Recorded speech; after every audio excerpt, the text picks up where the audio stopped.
I'd like to welcome everybody to the launch of Open Justice and to say how proud we are at Leigh as a firm to be supporting and helping sponsor this important initiative, which I think comes at a very, very opportune time. Because I don't know for everyone else, but 2016 was a truly, truly horrendous year, right? I think first of all, people responsible for about half my record collection seemed to pass away during 2016. So that wasn't a great start. But I think we've come to an important time, actually, where the double whammy of Brexit and the US presidential election have actually caused, for me at least anyway, I think kind of initially incomprehension, then despair, this thought that, you know, these modern day snake oil salesmen could emerge from their gilded lifts, offering divisive and simplistic solutions to what are very complicated, you know, issues, to a to a very disillusioned audience. And actually, my incomprehension and despair has actually now, I think over the Christmas period actually, has turned to something more galvanising the need that actually, I for one anyway, have probably taken too much for granted over the years actually, about you know, my progressive, hopefully progressive views of society, where we're going and what you know, I amongst many people stand for actually. And I actually realise that possibly have been quite complacent actually in my understanding of those issues. And actually, I think the time is right that many of these values are actually under attack. And it is important that, you know, if ever there was an important time for organisations such as Open Democracy and initiatives such as Open Justice, to actually start stimulating debate and discussion about these very important issues. You know, informed debate. You know, I mean, you know, experts have the view, facts, you know, are important. Clearly, so are opinions. So I think it's a very, very important time.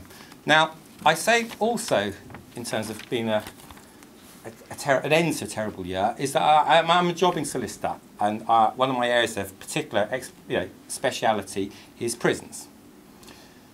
And our prisons reached crisis point actually by the end of 2016. We had rioting in a range of prisons, including Birmingham, Swaleside, and Bedford, and whatever.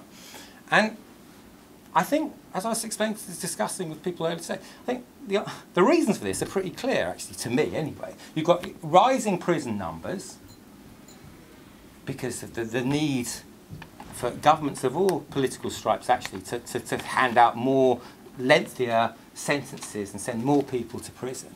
You've had cuts in prison staff by about 30% since about 2010, and you've had year upon year cuts to the budget of the prison service of close to £1 billion. Now, you know, those have made prisons, which in truth were never the kind of like, you know, the glorious places of Tory party folklore, they made them particularly grim places for both prisoners and prison staff alike. And the reason I think it's important discussion for this today is I was thinking, alongside all of that, you've had the issue of access to justice. And there's all these terrible changes to our prison service. You've made it much harder for prisoners to bring either claims or legal challenges for the unsatisfactory conditions that they live in. And I think it is important that to appreciate and to understand that the law is an important tool for making things better. And you know, I'd say one small contributing factor to these rights is that there is actually very little alternative avenues for a lot of people unhappy with those prison conditions. And I then also say, and then this is a little hobby horse for me, having brought claims with over 550 prisoners, you know, it's the idea that prisoners are somehow outside our society. They're not. They're part of our society. Yeah? And the idea that they have no voice, yeah, And that exacerbates the problem, the issues of otherness. And so again, to a degree, to a small degree perhaps, allowing prisoners the vote, so that actually the next time they write to their MP, it's as a constituent who may be casting a vote in the next election, and therefore then possibly needs to do more than that cursory one-line letter that gets it off their desk and they never hear from them again. So I think, for me, access to justice is absolutely crucial in what open justice are about, and I let far more eminent speakers than me talk about the ever slime slicing of legal aid, the problems about the harder and hardest to bring judicial review challenges, and the latest assault of the fixed fees to sort of truly inappropriate cases. And then the last thing from me, where I think why it's particularly opportune time, is the issue of the Human Rights Act and being the threats of the government to actually replace the Human Rights Act with a kind of a rights-light version of its own interpretation of human rights, and quite why that's necessary no one has properly explained.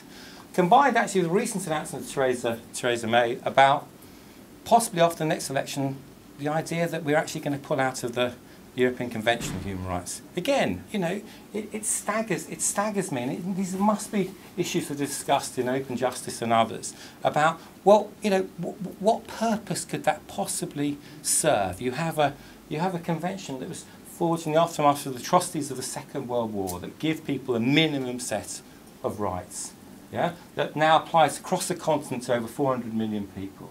Now, quite why, I think future generations will look at us and go, well, quite why was there not more concern about a government wanting to take away our rights without a greater debate and greater discussion, without people getting more exercised about it and actually wanting to do something about it? So, without any more from me, I think Charlotte is to tell us more about what Open Justice is about, and as I say, I think the time really is now. Okay, thank you.